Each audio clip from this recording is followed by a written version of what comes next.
Don't Give Up Your Day Job, a local musician's guide. By me, Paul Gillings. An educational and sometimes humorous look at what it's like to be part of the local music scene.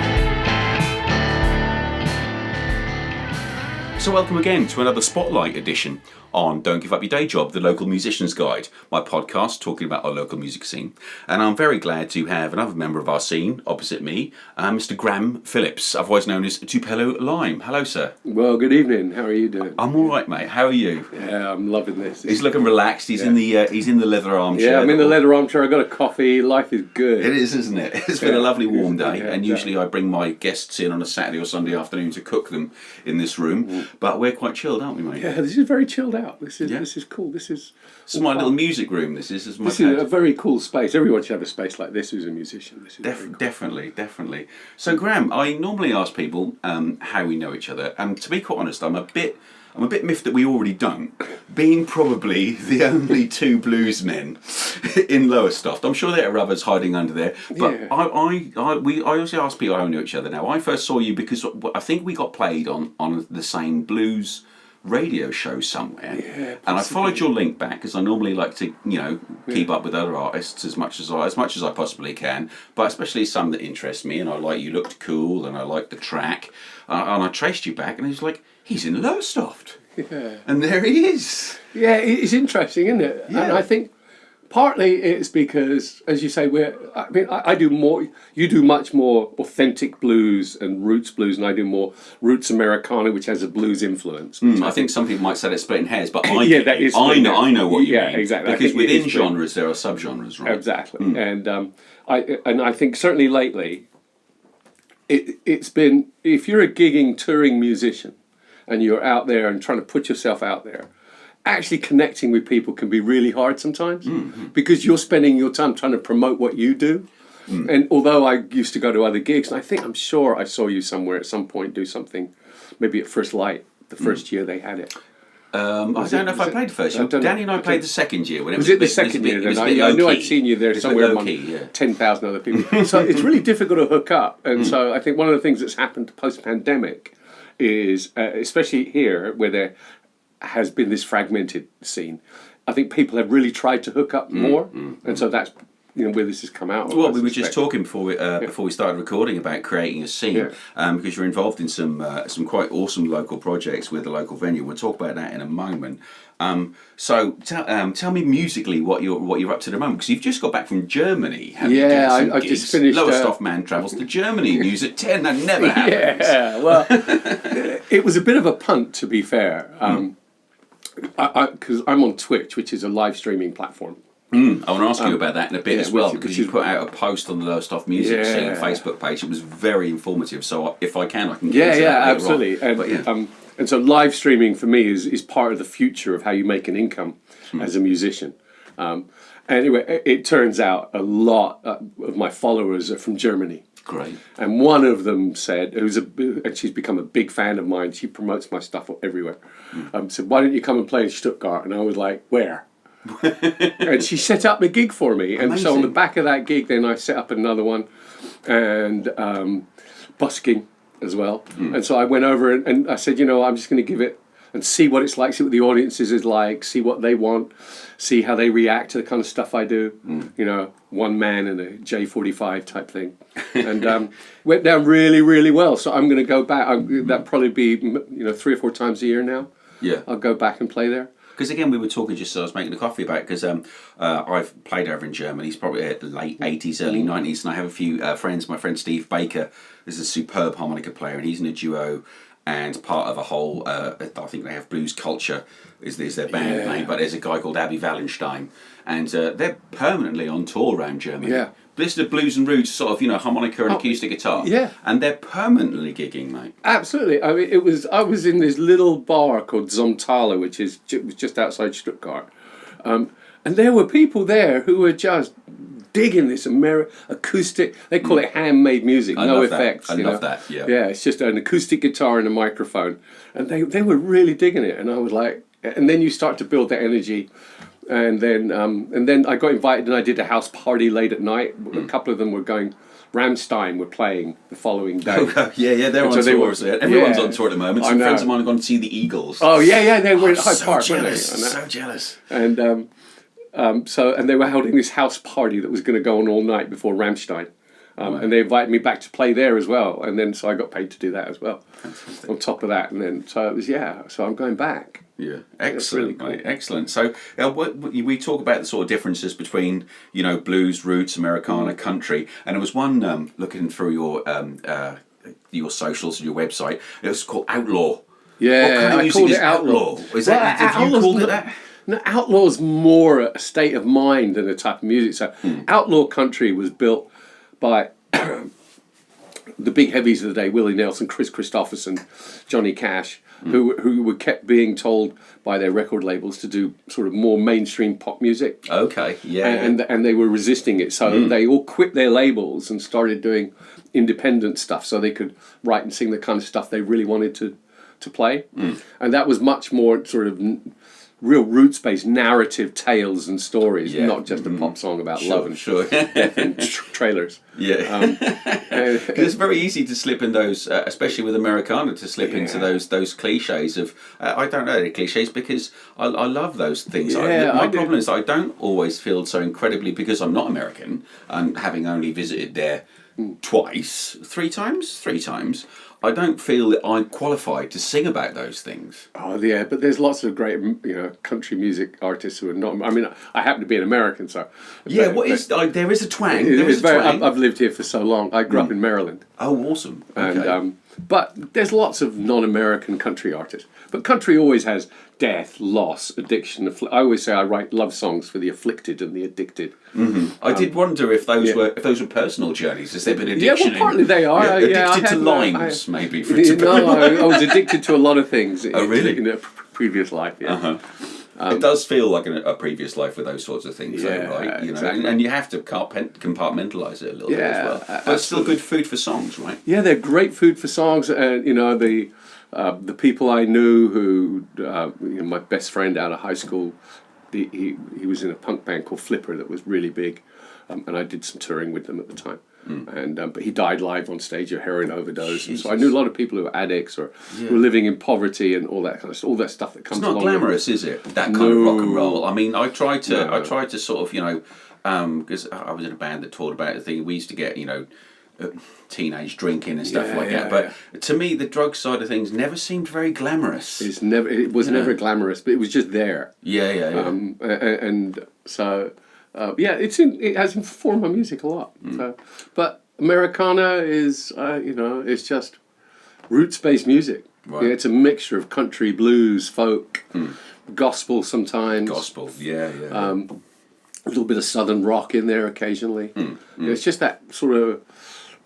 It's not really a genre in and of itself. It's a blend of other genres. Right, I see. Yeah, well, all of those things are the blues is the roots, the rest is the fruits, right? Exactly. Yeah, exactly. So Americana can be a whole range of things. I see. Well, it's very and interesting. so Outlaw Americana is just that I'm trying to tell narratives, not just songs. Okay. So I'm using the.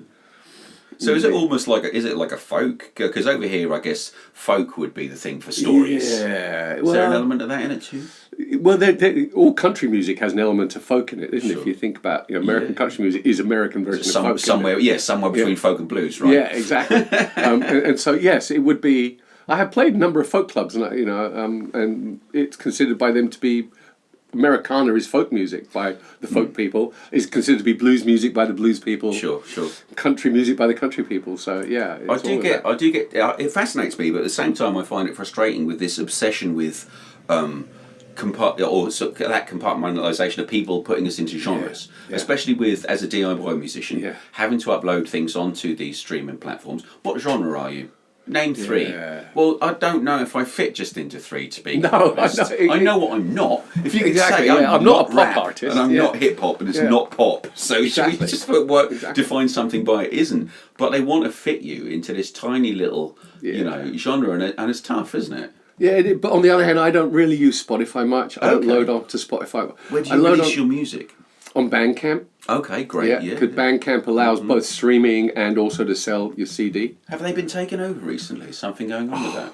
I think they're under pressure to be sold. Right, yeah, and everyone getting the I just see everyone getting the jitters. About taking away those fabulous. Absolutely, because Bandcamp for a musician, for a DIY musician, Spotify's useless. What does it bring you? Really, everyone says, "Oh, you get potential reach."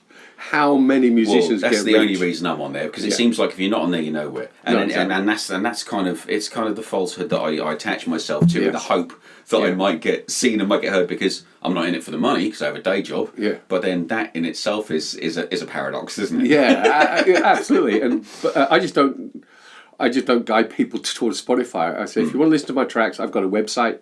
You can go hear them on the website. You can go, if you want to see them on social media, there's YouTube. And so, I do some desultory video for some of the stuff. But I'm really interested in playing live music and not in streaming, except for live streaming. Live streaming. I was going to say, because live streaming is different. Yeah, you touched on earlier about the Twitch streaming. Yeah, and very generously you put a whole bunch of information on the Lowestoft band Facebook page, Lowestoft music scene Facebook page, about how to sort of just some general advice and do's and don'ts and a little guide there. So you want to walk us through some of, how do you approach Twitch? How did you get into it? I'm in my 3rd month on Twitch. I got into it because I've got a PR company, Country Music Social Media, who said you should go on Twitch, because we've got a band on Twitch who's doing really well, and they're a duo called Andy and Adele and Andy, and they started about 18 months ago, and now they're making an income direct off live streaming of a couple of grand a month. Wow. They've got 4,000, nearly 5,000 followers. Jesus. They've got 1,500 people who subscribe to them at £2 a month. And so they said, you should give it a whirl. And so I looked it up, and the kit's all different, and it's different, and the how you play is different, and what you have to do is so the learning curve is with a lot of tech learning curve going on these days, post-COVID and stuff, isn't there? Lots of it. But luckily, I had a lot of pro-level kit anyway, and it could be adapted. Right. So, so I started doing it, and I suddenly realised that if I hadn't had someone in the background, and I had this sort of mentor who was helping me through the process and helping me set it up, what the staging should look like on the video, and all that sort of stuff, and the kind of kit you need, and the types of computer that you need, and all that. So if I hadn't had that, it would have been a failure. But I did have that, and so I wanted to, as much as I possibly could, I wanted to share that so that other people could look at it and go, okay, this is something I can do, and I can. It's not a fast income. It takes a year, 18 months to make an income out of it. Right. But 3 months in, and I'm covering my costs. Okay, that's cool. Yeah. I'm covering my internet cost, and I'm covering my studio rental cost. So what kind of stuff do we need? We need it to look like it's a gig, don't we, for starters? Well, actually, no, it's surprising you don't. A decent musician as well would help. No, you sit down, you can start off really simply just on your sofa, and build up. They want to see something that's authentic. Right. Yeah, that's what they want to see. And they want to see something that's a real person, and they want to see someone enjoying themselves, and also interacting with the people online. So the thing about Twitch, that is the key to it. Because I'll tell you what, we did a few live streaming, Danny and I, when during the pandemic, and the interaction was really tough going, because there's no live crowd. We're sat in probably in this very room, did a few live stream, and you finish a song and there's no feedback on it. There's no applause, what you're used to. Well, the thing about Twitch is they have the emotes. Oh, really? And they have things for clapping and things for that was great and things that was so lovely. And so all they've got to do is hit an emote, and it comes up on your screen. Oh, so you just do monitoring, it's part of the kit, obviously. Absolutely. And you just have to, and then they're asking you questions, and they're talking to you through the chat, and you're responding to them live in person. Okay. And sometimes they're asking you to learn a song live. Whoa! And then you charge them for learning a song live. Is that right? It's £25 to learn a song you've never heard of before live. So what are you doing that? So you just call it up on your iPad? And on your iPad or on YouTube, but on a second screen on YouTube, and have a look and see. Never heard that song before, right? Okay, fine. So and then you look up what the chord structure is on, whatever it is, Ultimate Guitar. Everyone got Ultimate Guitar chords. Okay, so now and then you bring up the lyrics on AZ on Lyric Genius, and you go, okay, now I know what it sounds like. I know what the chords are. I know what that, and now I can learn it. That takes a certain level of, if you don't mind me saying, a certain level of confidence Yeah, you know, competence as a musician as well, and then confidence in that competence. Yeah, and you have to be very open and very Sure. interactive and very engaging with your audience, even though you cannot see them. Right, yeah. You have to act as if you can and as if they were there live. Was that a really difficult transition Yeah, for that you took- then? that- I Being think a that live took- musician for so many years, I mean, that must have been... I mean, for us, every time I went, well, this is awkward. Yeah, well, you know, you do the first time, and then you just after you know after the first week, you're like, okay, I'm just going to carry on as if I'm playing to a live audience. So are you doing these daily? No, I'm doing them once a week at the moment, and every now and then I do a couple of times a week. Yeah. Last week I did it 3 times a week because they did an online festival, Oh, wow. Yeah. so I was part of that. Cool. I mean, I take it a strong internet connection and good sound card. You and stuff like you that. need Good you need interface. an internet connection. You need a good computer with a minimum of 8, ideally 16 gigabyte in RAM. Yeah. Big strong memory. You need. You don't need a really good monitor. You need a damn good set, either headphones or speakers. Sure. So you can hear what's played back. You need a good audio interface. Yeah. And you need the thing with live streaming is bad guitars sound like bad guitars live streaming. You can get away with it live. Yeah, If you're playing live, you can get away with playing a cheap guitar and making it sound okay. Right. Because you can use effects and you can use the amps and the PA Uh-huh. to change that. That's really difficult live streaming. Right. And so you really need, if you're doing an acoustic guitar, you really need one that sounds as if it's a professional acoustic guitar. So you don't have to have anything stupidly expensive. You know, something in that sort of crafter range, you know, that sort of mid-range. Yeah, yeah. You're probably looking, if you haven't got one already, you're probably looking at, you know, Tanglewood of decent, you know, one of the mid-range My Tanglewoods. Takamini's kind of lovely there. Yeah, It's yeah, about Takamine, £400 or £500. yeah, that kind of range That kind of guitar range is a is minimum. something nice, okay. Otherwise, they do sound like crap. I mean, because like we it's say, compressed. you don't always have to spend a fortune. No. Just have to either get lucky or just shop Or around. you find them used. Sure, you know, sure. you find. I mean, I bought my J45 used, and I was really lucky. But you don't have to spend a fortune. £250 will buy you a decent Epiphone. Right. You know now. And So what were that's you just saying about the compression for the cheaper well, guitars? well, Does that matter? the live streaming compresses the sound a lot, which increases the treble in particular. You know, so they always sound much brighter. And obviously, the very cheap guitars already sound bright anyway. Or tinny. Or tinny, Yeah, and so the yeah, compression just makes them sound Just more make tinny. more tinny. And so if that's what you've got, you then need a whole host of pedal effects to make it sound not tinny. In which case, you might as well just spend the money. You know, Get a decent but you don't guitar, need to yeah. spend a lot of money. If you Sure. go onto you know, Facebook Marketplace, you can find a decent guitar for £200. Will buy you something used we have and all really good. these online marketplaces now. It's You don't need to spend a different lot of world money. from what we grew up in, isn't it? Yeah, you don't need to spend a lot of money on a really good. I've got an Antoria, which is a 1977 Japanese copy of a D18. It's all laminate, but it's a really good guitar. It was like £140 used. Yeah. Yeah, and this is my backup guitar. Can't fault it. Yeah, exactly. Even with your semi-professional level and all that, Yeah, playing yeah. £140 guitar. Well, I mean, mostly I don't. I gig my custom, but okay. I What don't really. custom is it? What is I've it? got a custom shop J45, Oh right, who was it made by? a Gibson J45. Oh, right. yeah, I'm yeah, sorry. custom. Forgive my ignorance. I'm new to this guitar That's game. okay. It was handmade in the Gibson factory, wow. so they made about 100 of them. Was that a little treat for yourself? Do you thought you got to a certain stage and thought, right, I've been playing for a Yeah, while I now. got to a certain stage where I deserve was that." starting to make some of an income, and my partner, luckily, you're living with an artist is really cool because they understand as an artist what you're going through. It's just different and forms she of was- paint and paper for you, isn't it? You know. Absolutely. And she was like, you know, while you've got the money, you might as well buy the guitar. That's a tool that's It's an going to do it well investment, for though. you. That guitar will never lose It's its certainly value, money. though, will it? It's certainly money. Yeah, for sure. Well, I've beaten it up so much, it's probably not worth anything anymore. Because it gets beaten to hell and back. But I mean, originally that was a £5,000 guitar. Blimey. But it's a tool. Sure. And it earns me money. You know, I take it on a plane to Germany. You know, it earns me €600 or €700 in Germany. It comes back. It earns me another £100 here. So it earns its money. So you've got your Twitch streaming. You're Yeah. going to Germany back Yeah, and forth yeah. And then stuff Greece like in that? November. I'm going Cool. to Athens. And you've got a full band as well. Well, Playing a I've gig in got a Leeds? trio A now trio, yeah. because we had a full band for a while, but the politics of a full band is just Just stupid.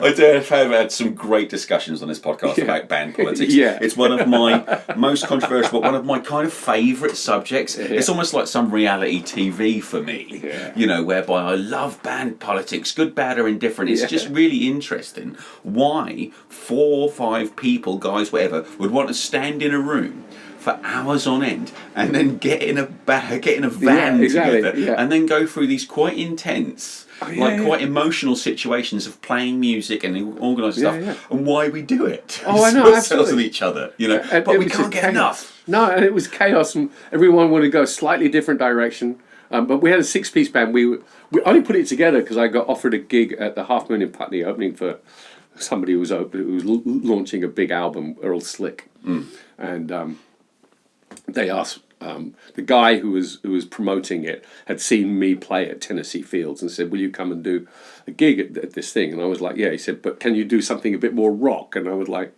"Well, I can put a band together." So we put a band together, and then that band sort of gelled for a bit, and we thought that was kind of cool. So we tried making it work, but you know, I can't make Tuesday. Well, I can make Tuesday, but I can't. You know, I cannot make Wednesday or Thursday.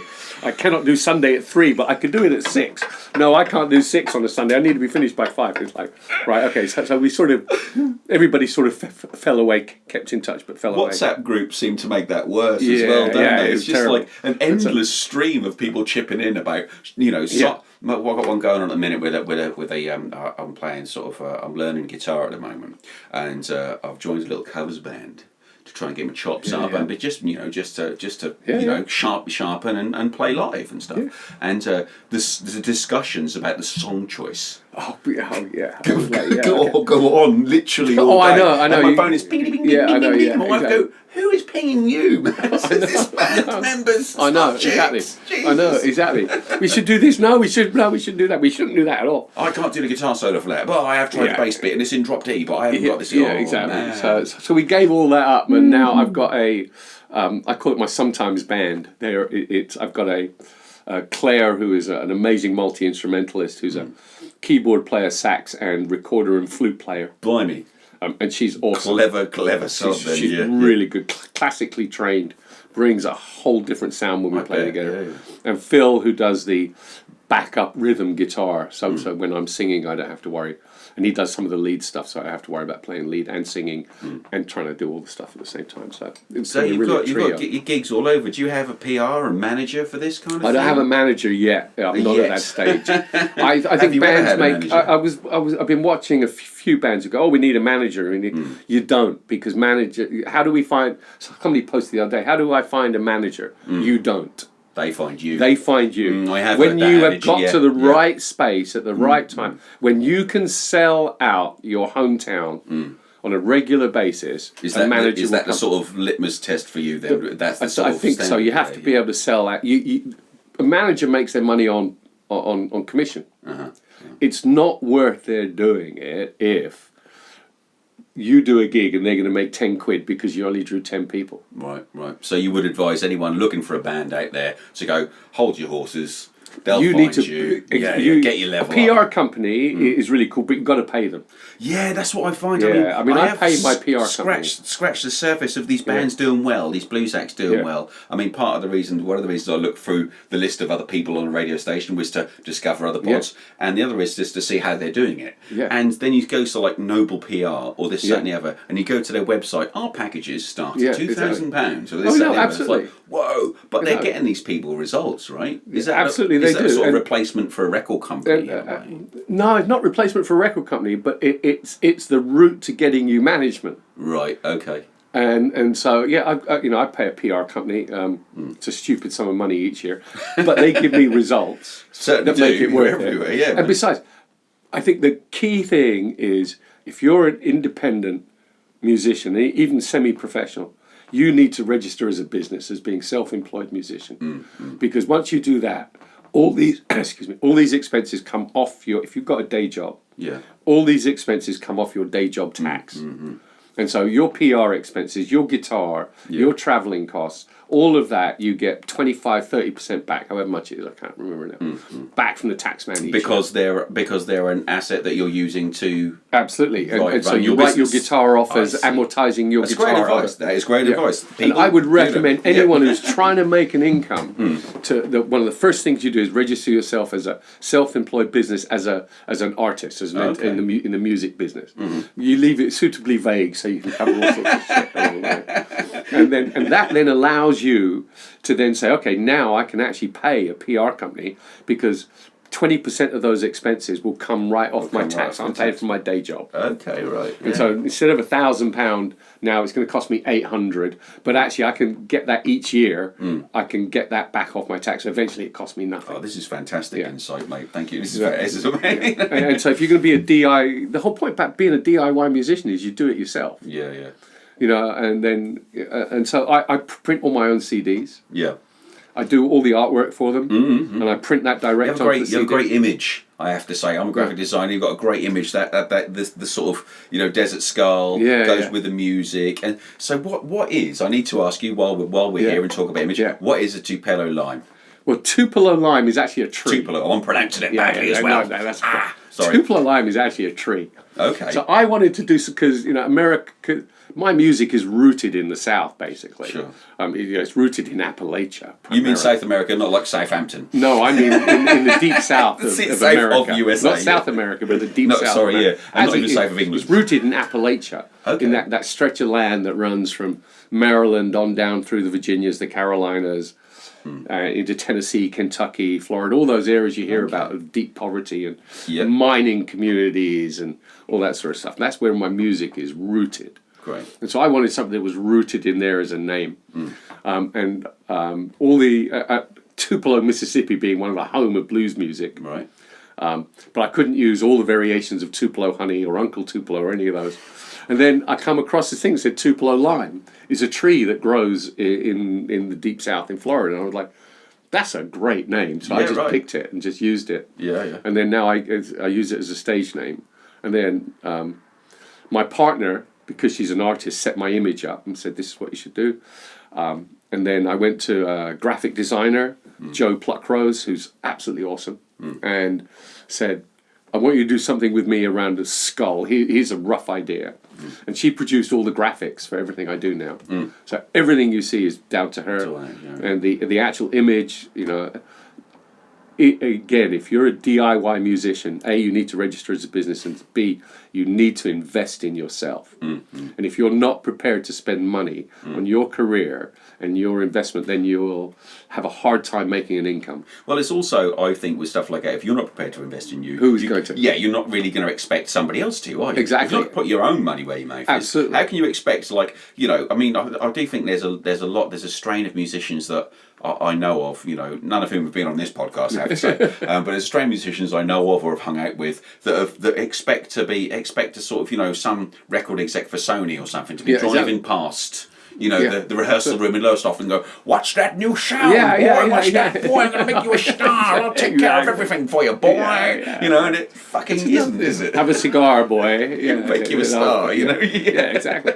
And it's just not, it's never going to happen. It's not realistic, and so you have to say, and this is a ruthless business, this is an absolutely ruthless business, and you have to say, I'm going to spend whatever it is you can afford to spend, be that $500 a year or $2,000 a year, I'm going to spend that on my own career because that's the only way. Where to invest that in? Because to be quite honest, I've looked at all sorts across the last sort of 4 or 5 years since I've started recording my own music and getting back into it and releasing it myself, and everybody and his mother and his wife and his grandmother is going to come forward and try and take your dollar and try and go, hey, we'll get you Spotify playlist thing, we'll get you mastering, we'll get you radio play, we'll get you this, and you could throw good money after bad. Well, the thing is, look, here it is, Paul.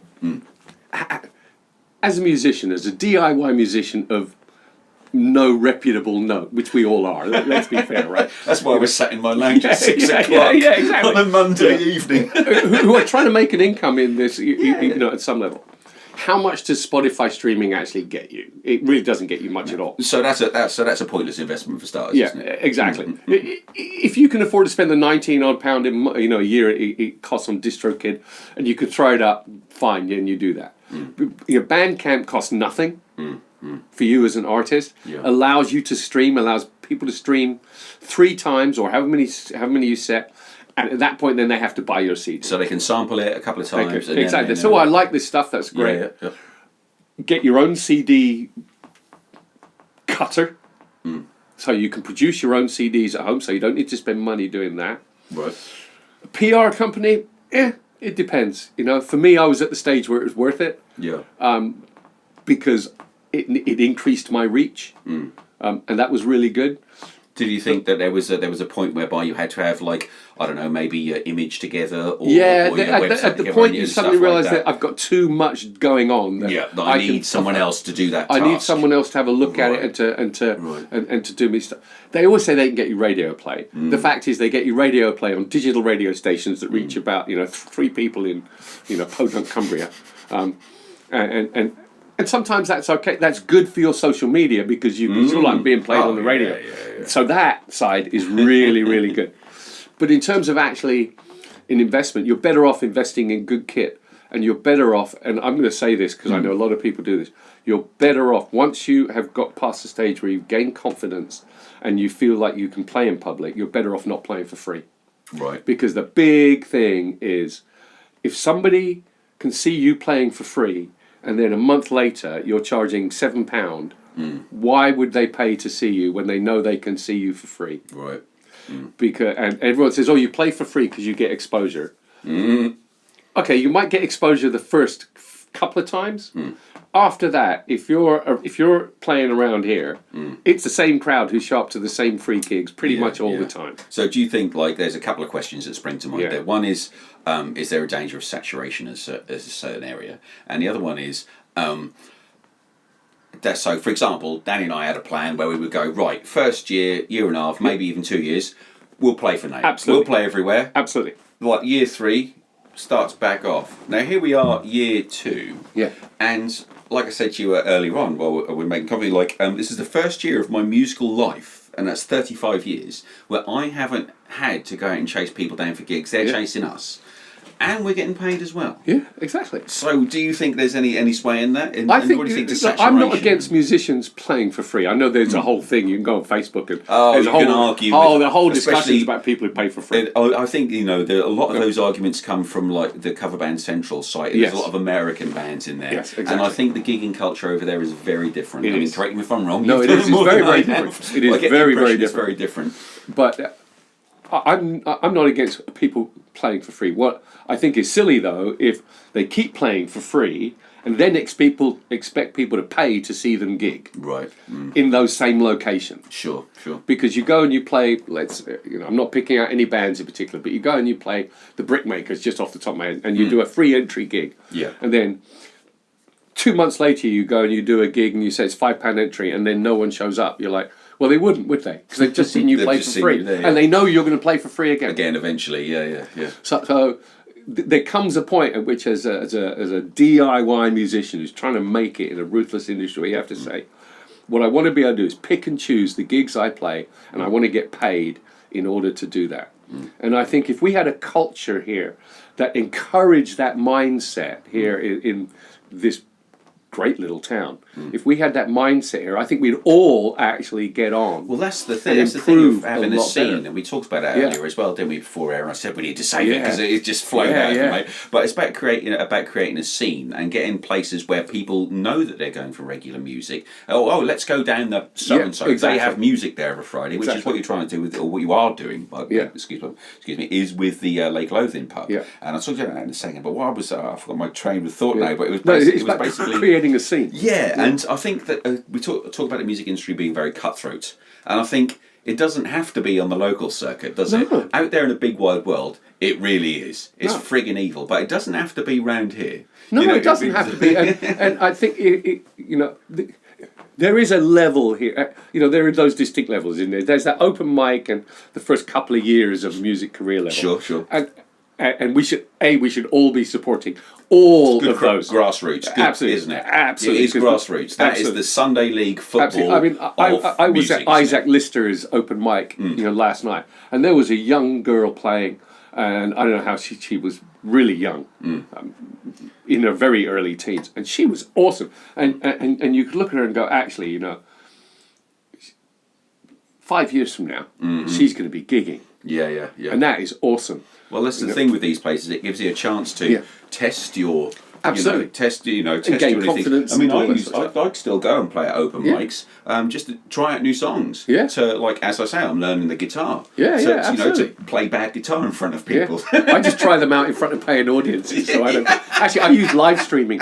What I use live streaming to try out stuff. Okay. Yeah. And because it's really good for that, because you can get real good feedback. Well, also, it's from what you said a little while ago, people are signing on to see you try stuff, exactly. to watch the because someone said to me about social media. I think it was my sister who works for a company that works for a PR company that did that for shopping centres and for these. She would do the PR on a massive shopping centre in Aberdeen and. Edinburgh, sorry, and that was a lot of people like to see the process. Yeah, absolutely. They're really so what interested they're in doing the is on that Twitch stream, on that live stream, they're watching the process. But when we're watching somebody live and we're paid a ticket to get in, we don't want to watch you practice. No, exactly. When you're playing live, you don't want to be practicing. But so that's that second tier, isn't it? Where you've moved from playing open mics and you're starting to think, actually, okay, now I need to plan a potential career out. So, as you say, you've got a 3-year plan. The first year we'll gig for free. The second year we might start getting paid in the third year. And at that point then, that's when you start to need to think about actually how much do I need to invest in my career? Do I need to actually have, if I'm really going to get paid to play, I need professional level kit, whether that be, electric amps that are actually a decent PA, a good instrument that's not going to let you down. Absolutely, and a backup instrument so it does that. All your guitar leads are pro level. Your microphone, you spend, instead of spending 20 quid on a cheap one, you spend 120 on it. Yeah, that's the. I always find that's Terry Pratchett's Boots paradox. You know what I'm talking about? Where he said a poor man will buy a set of boots for $5. Yeah, exactly. So ain't more pork dollars, $5, and then buy 100 pairs of those boots in his lifetime. Exactly. A rich man will buy a $200 pair of boots and only buy one. Exactly. And so so there's that level, and then you get to the stage where you're just at, and I'm at, and then there's that sort of where you're semi-professional, where you're making some money. You're not really making a full-time big income. Sure. But I mean, I'm covering my costs. Yeah, the same with us. I don't make any money out of it. No, exactly. I don't make a living out of it. I have my day job. I mean, I do make a living out of it, but, sure. but it's not a big living I'm making out of it. And it's the majority of my income, but it's okay, and it might be that for another 5 years. Who knows? So you're sort of resigned to that, and that's your plan. Because I said me and Dan have the 3-year one, but that's your sort of thing with that. Do you think it's good to have a schedule and a plan of action, and like you say, treat it like a business? I think it's a bit. For me, this is my business. I'm an entrepreneur in the music industry who's going to do DIY stuff, and that's why I go to Germany to test out. I went to test out a market. And to see how it goes. Okay, so that market likes very me. Good. Yeah. And so now, and they invite me back. So now I know Germany. I'm going to. I'm doing Athens in November. The same thing. I've been invited by a bar who's seen me play live streaming, and that's where live streaming has been really good. Yeah. Because you get a global audience. And they get to test you. And then, so the guy in Athens, he came along and he said, we'd like you to play at our bar in Athens. And I was like, okay, so Athens flight, £16 each way for me for a seat, £16 each way for the guitar, because you take a seat for the guitar. So 60 quid to get there. I do 3 nights there, so 60 quid for a hotel. He's paying me 125 euros a night, or minimum guarantee. So maybe I make 150. I'll busk in Athens for 2 days. There's another 100 euros. So I walk out of there with a couple €100, and I'll know if I can go back to Athens and make money. And you've also had a week playing music and had a great time. I've had a week playing music. I've had in the middle of winter, in the November in the sun. Nice. I've made some new networks. I can show on my CV. I'm an international musician. You take merch as well, sell CDs. Absolutely. Well, you can't, because you can only take a little bag on the plane, and you come carrying all my shit on the bag on the plane. But it's opening up a new market, and so they will then buy my CDs from Bandcamp. Hooray for the internet! Yeah, exactly. They will then invite me back to play, and next time I play, instead of playing 2 nights, I might play 5 nights at 3 different venues. So now I go for a week and I make €1,000. Brilliant. And It's more like it, you're just a business test market. This would be like test marketing if you were selling, fish wrappers. It's a great approach and refreshing to hear that from someone who obviously, is very passionate about his music and spent his time doing his music first. So can we talk about your music then for a little while? Because we've done a lot on business, haven't we? And I love that it is become the DIY musician. I'm obsessed with it almost and trying to find workarounds and ways of doing things. But underpinning all that, there is the music, right? Yes, absolutely. So you're a guitarist, singer. I'm a bad guitarist. I'm a halfway decent singer. Everybody says I've got an interesting voice. I'm not quite sure what that means. But I am a decent songwriter. So I think you're a great songwriter, and I love what you do, and I think your voice and your guitar playing suits that songwriting. Yeah, well, it does. Well. It's been adapted. So why the guitar, mate? What got you into that? Well, I started off in San Francisco in the early 80s. A lot of my friends were in punk bands. And I started off in just being on that periphery of punk bands, playing in bands that had names that disappeared off into, Corrosive Fluid and all those punk band names that, ended up doing. And playing places like the Buhay Gardens. And then a friend of mine who had been my high school friend, he joined this band called Flipper, who became quite huge, actually. They were a seminal punk band.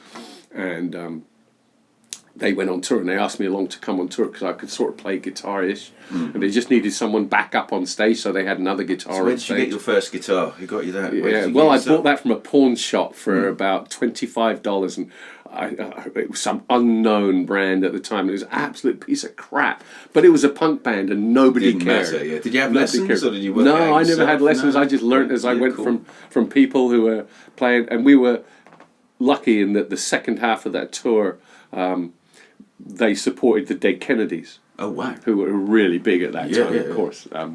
And so I learnt a lot there. But so it was just on-the-job training then? It was just on-the-job guitar. training. Sometimes I'd be playing and sometimes I wouldn't. At that point, I wasn't a fully fledged musician, but I spent 2 years doing in and around that scene with artists and musicians and stuff like that. And I was like, this is really cool. And, touring and playing in all these bands up and down California. And eventually drugs got the better of me, and I had to sort of bow out. Okay. And went to live up in the Northern California mountains and then back into Appalachian mountains. A friend of mine said, go live on my land for a couple of years, which I did and chilled out. So were you sort of working regular jobs? Yeah, well, I was working all these odd jobs. I was a short order cook. I worked in a car wash. I was flipping pancakes and I did whatever I could to make money. Yeah. And at the same time, keep in touch with the arts as such, not just music, but that whole range of stuff that surrounds music, which is why I really liked it. Were you playing your guitar for yourself at that time? Yeah, I was. Well, that's the thing. When I got in the mountains there, and then there were all these people sitting on their back porches. I say all these people. Yeah. I was on a 160-acre plot of land, and there was a house a mile away, and there was we were 22-mile walk. You playing that guitar over there? But once a week they used to get together on somebody's porch and drink illegal moonshine, and they would sit around and play acoustic music. They had fiddles and harps and 3-string guitars and all that stuff, and I was like, this is really, really cool. That's a great learning. Yeah, so I was like, that's when I started getting into that sort of country folk thing. And so I picked up playing a guitar, learning how to play the guitar from these folks, and learning how to play a lot of instruments actually. Because there was one guy who was making his own sort of handmade wooden keyboard things. Wow! Because there was nothing else to do out there except make shit. Necessity is the mother of invention, isn't it? Absolutely. And so it was really cool. And then I ended up leaving there, and I ended up having to meet the real world. Bam! Reality hits. You realise you cannot make a living as an artist, so then you've got to find jobs. And I was doing all sorts of odd jobs. I spent 20 years travelling the highways and byways of America. Wow! Going to gigs, playing a bit of music, working as a short order cook or car wash in some podunk town in Iowa, whatever. I did 20 years on the highways and byways of the backwoods Blimey. of America, which was where I learned how to. Well, see, there's not just mileage for learning an instrument there. There's also some, like we said earlier, great food for songs there. Yeah, and I was writing. I was like all inspirational landscape you're talking about there too. Yeah, and the landscape of America is just amazing. But I tried my hand at writing poetry, and I went to poetry slams, and then I'd go and work a night shift at a burger bar or something, and then the next day I'd go to an art center and hang out with artists, and so it all just became part of. That's how you existed at that time. So what brought you to the UK? What brought you to England? What brings you to Lowestoft? Lowestoft, yes. That's a really unusual I'm quite lucky place. You probably never heard of it, right? Yeah, no, I'd never heard of it. I had dual nationality because my dad was English. Fantastic. And so, and it's not good to be poor in America. No shit. It's absolutely not good to be poor in America. And I got tired of being poor in America, to be fair. So come over and be poor. So I thought, well, I'm going to go back to England because I'd been here when I was a kid. I'm going to go back to England and see if I can make it over there. Wow. So I came back in 2000. Right. And maybe a little bit before. It's hard, all sort of blend somewhere around there anyway. Then went back to the States and then came back here permanently in 2000. So I was in the States for 9/11. So I came the year after that. So whatever that was. So 2002. Yeah. Yeah, I was on honeymoon in Texas. During 9/11 and got stuck there for an extra 2 weeks. I was working an Iranian kebab house in Washington DC. Random. Yeah, I know, it was really of weird. course you were. What else would you be doing? I thought mine was an unusual story. And anyway, so I came back here mostly because healthcare. It's not good to be poor in America, and then I started here again working in restaurants and doing all that sort of stuff. I met up with my partner, who's an artist, so I got back into that scene, and that then allowed me. We were in Colchester, and that just got to be expensive. Yes, London overspill. Yeah, all this London overspill, and then she needed a studio in which to work. I needed somewhere in which to play guitar and do all my stuff that I wanted to do. And we knew we had to move north, but we didn't want to move north. So I moved up to Lowestoft. I started off in a tiny little crappy one-bedroom house somewhere off the marina somewhere, one of those apartments, and then found somewhere that was affordable. And for an artist, Lowestoft's heaven, isn't it? Because it's relatively inexpensive. I mean, you've seen this house; it was very cheap. Yeah, exactly. We bought it at a really good time. I probably couldn't afford to buy it now. Yeah, but we bought it at a really good time. But even still, compared to the national average, absolutely, it's still probably about a quarter of what it would cost. And so now we can afford to rent a house here. My partner has her own studio up in Hopton. I've got a studio out in Beccles. Fantastic. And so we can do all of that. Yeah. On actually what is in effect a very small income. Fantastic, mate. And it allows you the freedom. But this is the thing, it doesn't, like you say, it doesn't take vast amounts of money to do what it is you want to do. It just takes proper investment, doesn't it? In the correct things. Don't chuck your money down Spotify playlist placements or anything like that. Buy decent gear. Exactly. Buy decent gear, let it last. A space you can do your Don't spend money on rehearsal rooms if you don't have to. If you can find somewhere that even if you can stick a shed up in your back garden, and then insulate it so no one can hear. All of that. If you're serious about being an independent musician, then you have to be serious about being an independent musician and say, this is what I'm going to do. So your focus. And I learned this from my partner, who's actually a very successful artist. Yeah. But her focus, everything she does, is linked back to what she does and her passion, which is her sculpture. Okay. Yeah. And so everything she does is in relation to that. So her cost of living is based on how much she can make as an artist. Wow. And so she doesn't spend money on...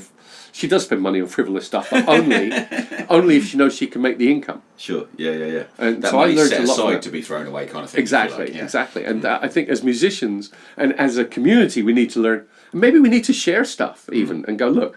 Because I always offer my studio out to people. Well, this is what I mean, if we get back to talk about what you're doing with the Lake Loven there, because what we were talking about was about sharing stuff and about having a community because artists very famously in lots of places over the world, New York artist communities and stuff like that. Yeah. There's no reason why we can't have one in Lowestoft. No. There are enough very talented people, and we should all share our gear. And you were just talking to me earlier about what they've got in the Lake Loven pub over there. They invested money years ago in their PA and everything else. So let's all get together and use it.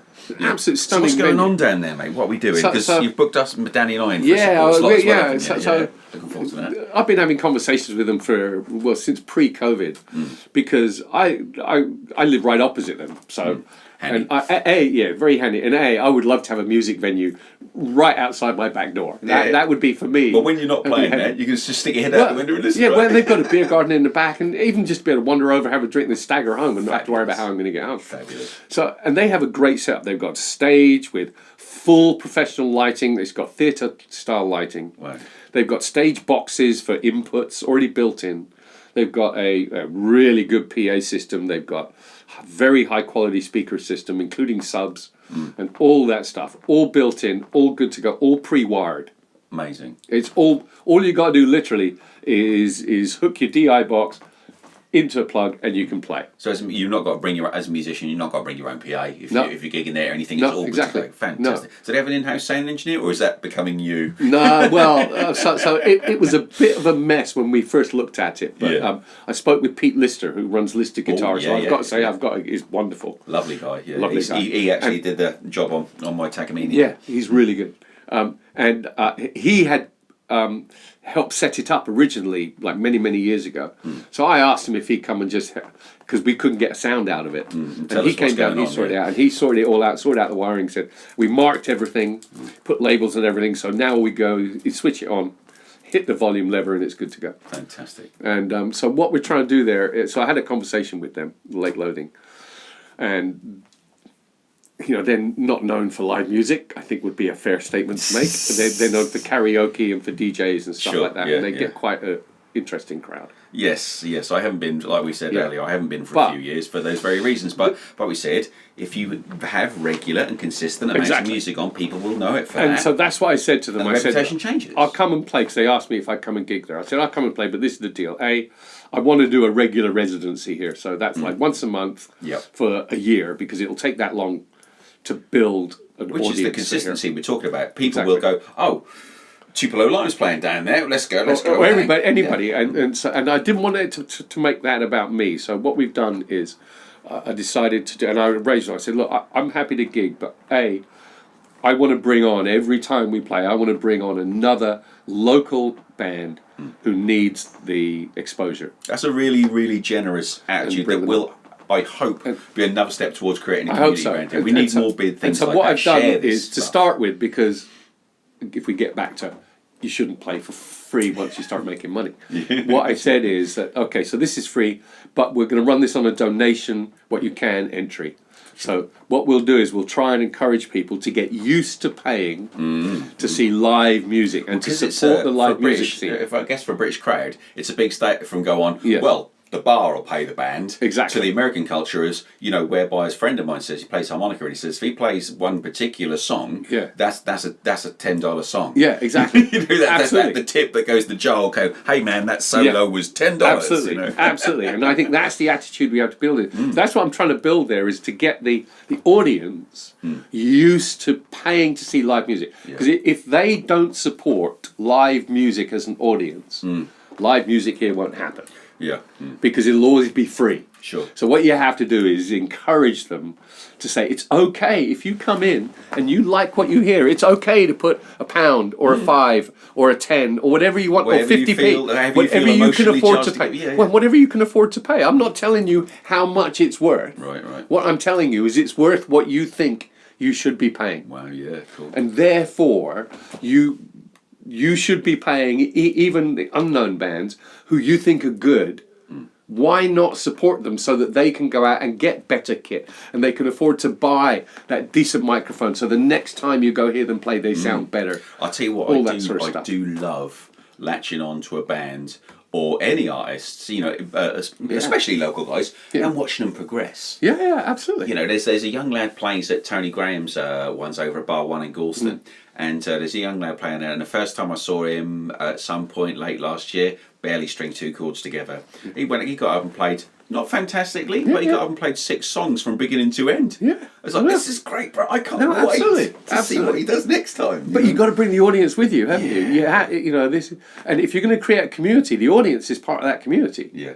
Absolutely. And so if we work together as musicians, and we do that whole sort of cliche musicians unite type thing, and and it's happening. You know, Isaac Lister, yourself, Ryan Reynolds, who's doing some really cool work. Yeah, Ryan Redwood, who's doing some really cool work. He's got such a lot of energy. Lovely. Yeah, absolutely. And Ben Hampton, who runs Vulture Promotions. Vulture, yeah, I had him in for a chat last absolutely. week. Yeah, really, really cool. And then Terry Sullivan and Neil Jones. Yes, Smart Radio. Yeah, Smart Radio. Guys, and they're all sort of local. And if we can make that into a community, that then brings the audience with them and gets that audience accepting that actually if they want to hear live music, they need to be able to pay for it.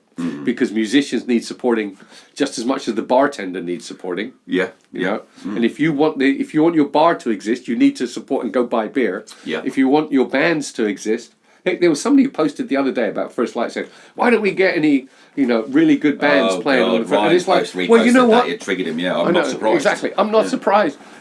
You could get good local bands here, but you won't pay for them because then you'll complain about it. Yeah.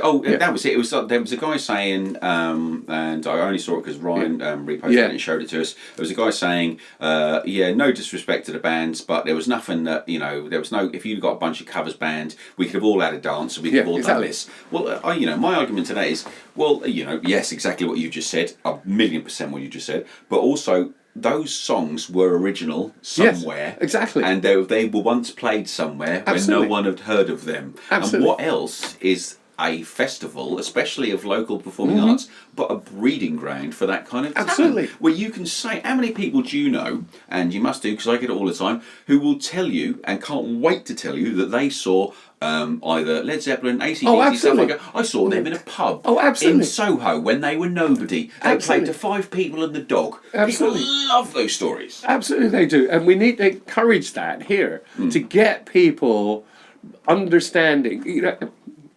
Certainly when we were growing up, it was quite common to pop down to your local pub and see a band. Sucking ass, being a bit shit to nobody, kind of being a bit loud. Exactly. It was a great night. Yeah, absolutely. I got absolutely plastered. They were a crap band, and I'm going back to see them in 2 weeks' time. Absolutely. And that's the kind of attitude. And it cost me $5 I had to pay to get in to see it. It's like, great, do it.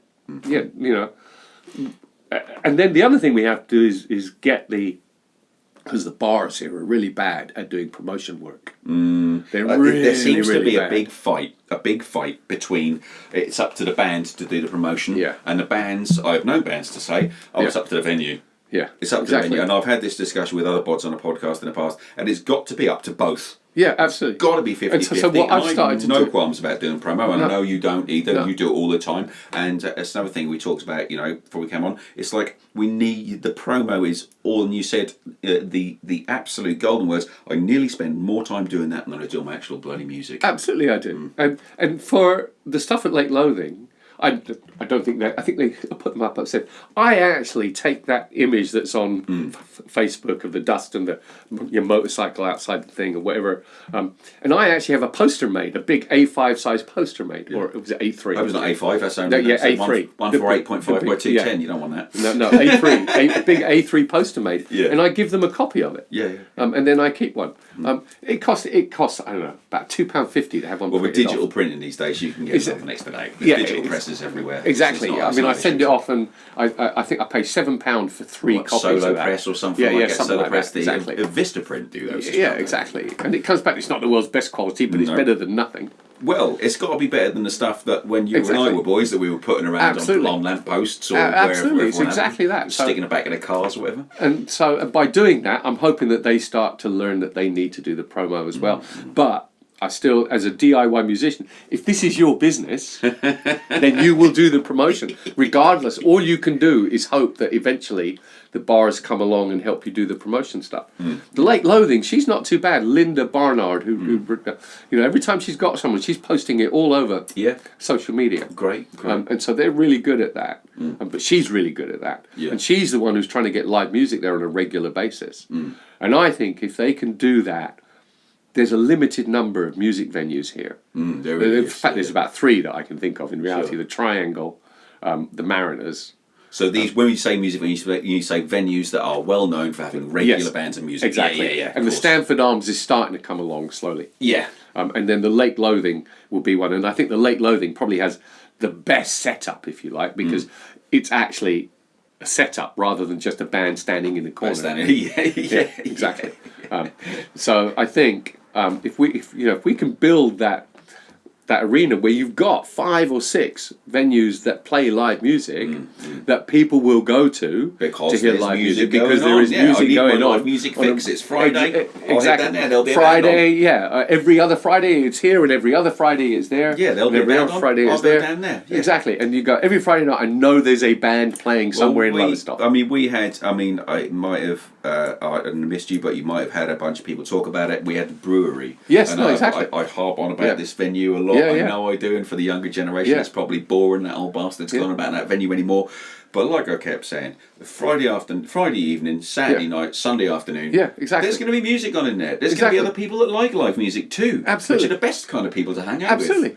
Right? There's going to be other bands down so there. if we can create that, well, then you've got a venue where musicians can go and say, okay, so I know that if I go play here, that donation bucket will get £30 in it if I spend an evening doing it. Okay, that's great. That covers my costs. It allows me to buy a new guitar lead or whatever it is. It allows me to do.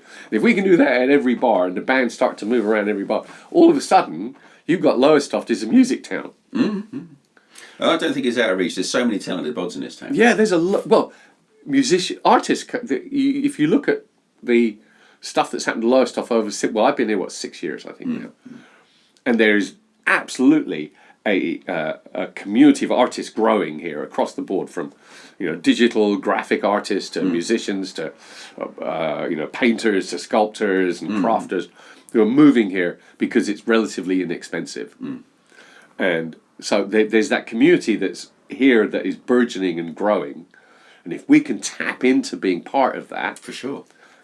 And I was having this conversation with the guy who owns the Jube in Great Yarmouth. Oh yeah, he seems a very Who's cooperative got guy. an amazing terrace up top that's all kitted out. Yeah. I mean, it's just even the floor got acoustic panels on it. You're like, right? Okay. Wow, that's some thought. I mean, I was talking to Ben Hampton from Culture Vulture about that venue. He loves them guys. He's it's great. So enthusiastic. Yeah, and it's in. And he pays. He pays his bands. Yeah.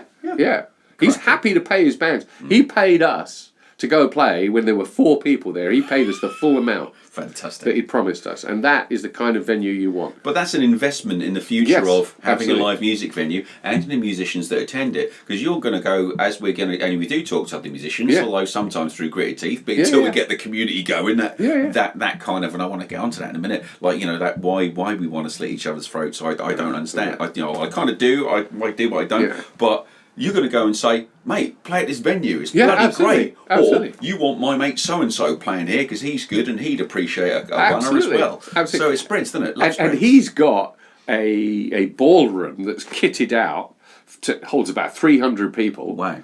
That's got it's got a real professional function room set up in the back. Even the tables light up. It's just really I love cool. it when people put thought into it like that. It's I mean, it's been well designed. designed. People have really thought about these things. Absolutely. It's great, isn't it? And so you could see his progression from playing on a terrace on a Sunday afternoon to having bands come and play to a couple of hundred people in his function room on a Friday night. Yeah. And he's got a snooker hall there at the same time. So all of a sudden he's got built-in audience. Well, yeah, and if he keeps doing this music regular, it'll be, let's go to the Duke because there's music. That's what I said to him. I said, if you did a smokehouse barbecue on a Sunday afternoon up there, outdoors, Oh, yeah. and then you did live music that goes along with it, especially in this sort of Americana blues. Well, they've got. I mean, they have Yarmouth has quite a good tourist input, which Lowestoft doesn't have quite so much of. Yeah, exactly. Yarmouth's a bit bigger touristy. I mean, we have a share of it, but not quite as much as Yarmouth does. So I hope he really makes well out of that. I think so too. But the other thing is, if we can create a music scene here, people will come. to listen to music. Yeah, yeah. If you can get it out that actually you can go to Lowestoft. It's got a good music scene. Got a good music Yeah, scene. yeah. People will come because bigger and bigger bands will start to come here as well. And so as bigger and bigger bands come, the bars get more interested in paying musicians to play. And so all of a sudden that sort of filters down. Now all of a sudden you've got a grassroots scene where people can start, that semi-professional scene where people can make a living and actually start down that road, and a professional scene where bands and singer-songwriters are making money. Well, they come to the marina, guys do, but there's no reason we can't have actual bands and stuff like that rather than tribute acts and stuff like that. Or you just need to be in a stage where you can say to the marina, okay, I'll play and I can get 1,000 people here. So apart from sort of what we're doing, we're talking about it on podcasts, getting in touch with venues and stuff like that. Musicians are going to have to, not have to, but I want them to get on. That's one of the many reasons I started this podcast. Yeah. And I was in a lot of very negative bands and a lot of snipey bands, and I've been very guilty of it myself. Yeah. Of standing at the back of venues with other bands and going, well, they're bloody Yeah, I mean, everyone does. There's a lot of snarking, a lot of slitting each other's throats. We're going to have to get on, aren't we? Right? We are going to. Well, we're going to have to. I think everyone does that to some point. Like, they'd be a good band if they had a decent lead guitarist. It's like great. And so we are going to have to get on, and we're going to. I think what we're going to have to do also is not only just get on, but learn to work together. Communicate, I think, is the biggest one, because we make assumptions about how that band or how that musician feels about us as an artist. Exactly. And then go, well, they never fucking asked me, so I'm not going to ask them. And so, one of the things that would be really cool is if we could band together and say, okay, why don't we put on a festival, and not one in a pub. Let's find a venue. Maybe an outdoor summer venue, and someone who'll let us use a plot of land or whatever, and let's put on a festival. Well, it's been and let the musicians do it. There's been great ones here in the past. Mary's Nest, they put a stage over there and stuff like that. It's a lovely big wide open space. A friend of mine, I don't know if you probably have him, Roop from Murphy's Law. He's put on tons of festivals over at Lowestoft and stuff like that. And you come up against a whole bunch of red tape. Oh yeah, you do come up against a whole bunch, and maybe you have to work with some of the estate agents here and go find me a place where they'll let me do this. Yeah, that's a good idea.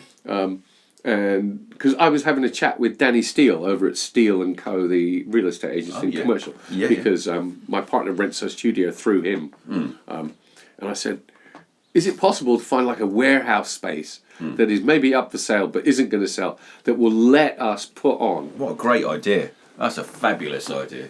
A festival in a warehouse space or a commercial space, whatever, or whatever. Because we're quite lucky, because we're a business and because Phil, his partner, has an alcohol license. We have an alcohol license as a business, as my business. So I'm allowed to sell alcohol theoretically. So we could do stuff like that, but that means we have to band together and say, okay, look, as a group, what is it we want to achieve as musicians? If what we want to achieve is the ability to make an income here, and you're not going to make all your income in Lowestoft, let's be fair, but if we go back to the original part of our conversation about how do you get a manager, you need to be able to sell out your local venue before a manager will even go anywhere near you. Right. And if you can do that here, and if we can band together so that more and more of us can draw a crowd in, then we will find we have managers coming and PR people coming to Lowestoft. That festival where all that live original music happens. And they will be coming to Lowestoft to hear what is happening at the grassroots level that they can get into early as a manager or as a PR person, and then they can make a lot of money. I mean, look, if you take all that capitalist shit out, that's why they're coming.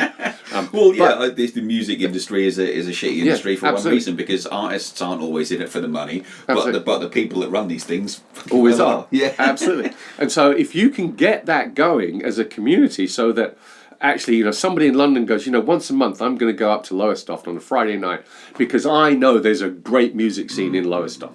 So I'm going to go up to Lowestoft and see if I can find the next big thing. Wow, that would be something. And I really admire you. I'm loving your visions on this. This is absolutely inspiring. A lot of it's impossible, but that's how it works. If you go to, these PR managers, they go to places where they know music is happening.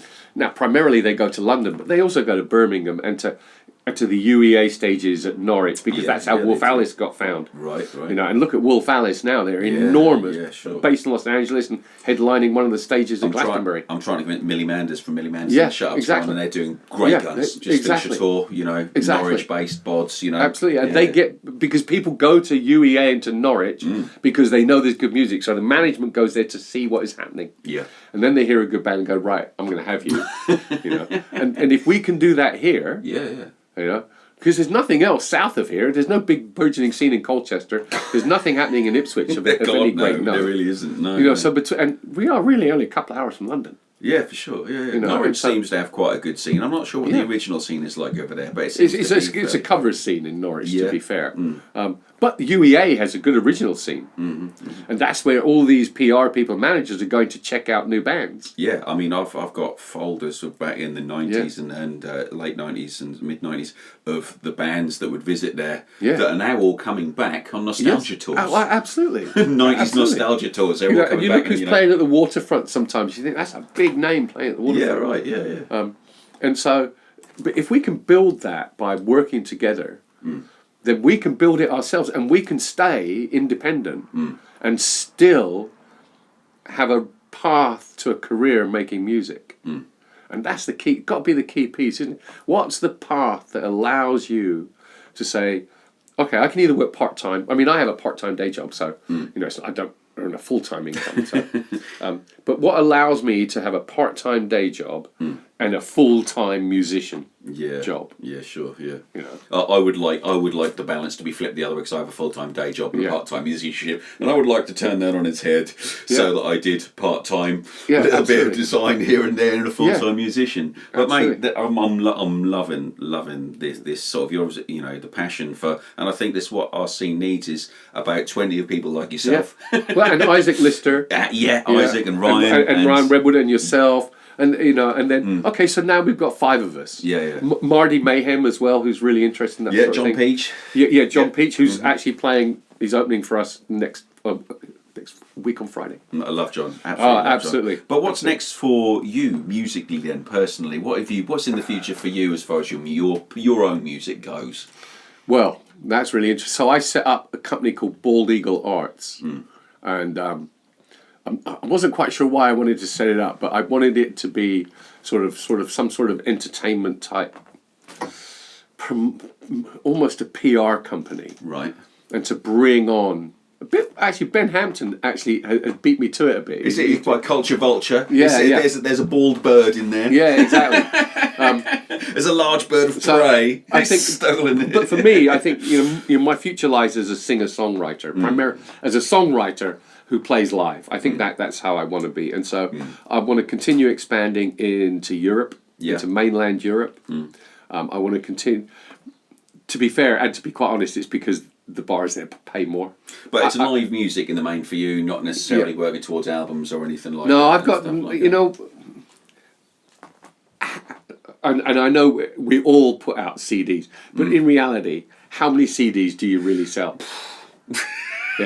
Well, it's funny because my solo album, not very many. If I suddenly say, by the way, my CD's still available, I'll sell maybe 2 or 3 online. At gigs though, Danny and I. You sell 5, 6, maybe 8 or 10. And we've got rid of about 400 CDs like that over the course of a year. And but it's literally we're playing live. And what is live is on the CD. And people come up to us, have you got any CDs? Is it what you're doing now? Exactly. And that question gets asked. Yes, this is 2 vocals, a guitar and a harmonica. Exactly. It's £5. And they go, lovely, great, thank you. But otherwise, no, not really. No. So that's exactly what you have to do, isn't it? Is you have to start merchandising. So I'm going to do live stuff. Longer term live streaming for me is the way to make an income as a musician. And because live streaming opens you up to a global audience, that then I'm really interested in what I want to be as a touring singer-songwriter, and be able to make a full-time income at it. So that means you've got to be able to play in Germany. I mean, I'm quite lucky. I can always go back to the States and do a tour in the States because I'm an American. Yeah, sure. But touring as a singer-songwriter, printing my own CDs, and I'll probably use Bald Eagle Arts as my label. So I think that's going to be a record label. Okay, great. I think. Yeah, interesting. And so we'll do that as that, and then if I can do that and at the same time act as a record label for other musicians, get much more sort of pro-level kit so I can print off, 100 CDs at once. Yeah.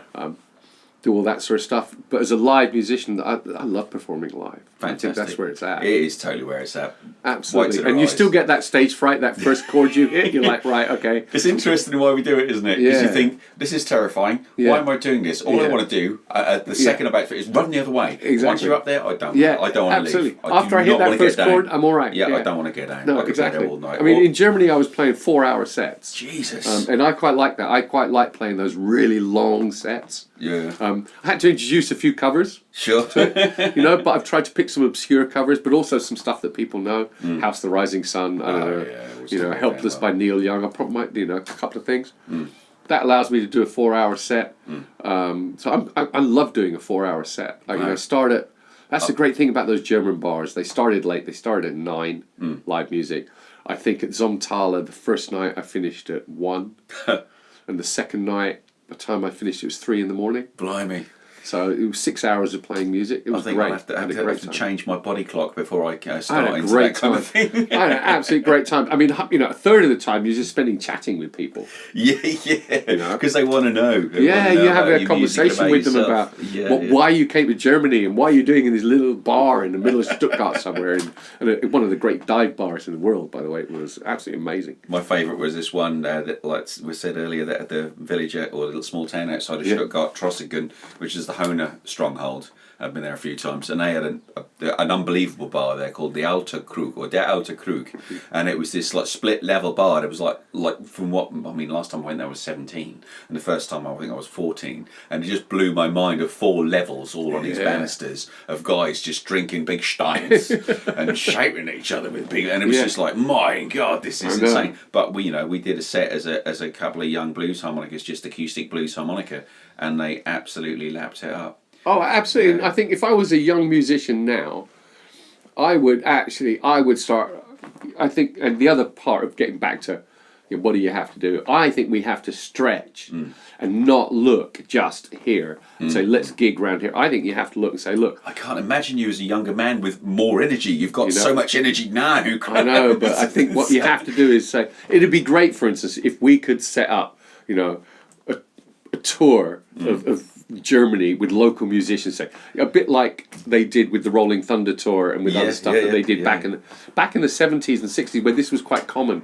where bands would get together, the Travelling Wilburys and all that would all get together. Well, you've got a show. Tour. You've got a show then, haven't you? Exactly. If you've got 3 or 4 acts, especially Lowestoft act, it's Lowestoft on tour, isn't it? Exactly. Because you've got a whole show. Lollapalooza. Absolutely. Yeah. Great name. Yeah. Well, Graham, look, man, I could talk to you literally all night about this stuff, but we've come to past our hour, and man, it's been absolutely fascinating. Cool. And, I've really had a good time. It's always good to let vent on some stuff. Absolutely, and let the passion out. You don't, and a lot of people say that we don't ever get the chance to talk for such a long while about our passion for our music, and it's not just about yourself. I mean, I literally had to squeeze out of you to get you to talk about your own music because you want to talk about everyone else's music and the passion you have for it. So, man, thanks ever so much for coming over. No, you're welcome. It's been great. Yeah, and thank you for letting me speak, because that's always a good thing.